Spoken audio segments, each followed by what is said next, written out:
Après avoir réalisé les diagnostics agro-pastoraux, nous sommes passés à l'étape d'appui à la concertation interacteurs pour la réalisation des plans d'aménagement concertés. Donc, les phases de concertation sont terminées, les rapports sont disponibles. Maintenant, nous passons à la phase d'élaboration des plans d'aménagement concertés du terroir.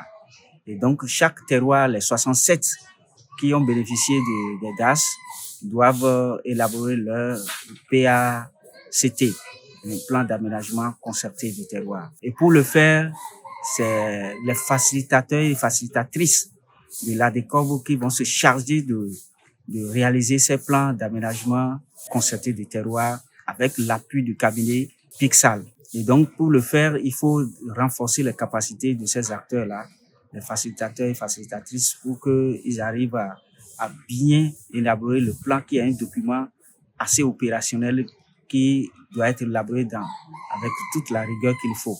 Et donc, il s'agit pour eux de connaître ce que c'est que le PACT, quel est son contenu, quelles sont les exigences, les points d'attention qui vont leur permettre de réaliser de façon correcte ces PACT-là. On vient de finir la formation sur la rédaction des pactes, qui est le plan d'aménagement concerté du terroir. Avant ça, il y a eu des travaux. C'est ces travaux qui ont abouti à ces pactes-là. J'ai quand même apprécié de la manière dont les échanges se sont passés. Ça a été interactif.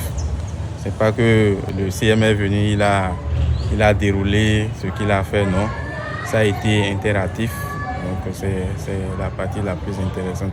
Aujourd'hui, je dirais qu'en partant, je suis mieux outillé. J'ai tout ce que j'avais comme préoccupation, je me demandais comment ça allait se passer. Avec les échanges, je vois que c'est beaucoup plus facile. Et à la fin, on a même eu des travaux pratiques en groupe qui nous ont permis maintenant de mieux nous outiller.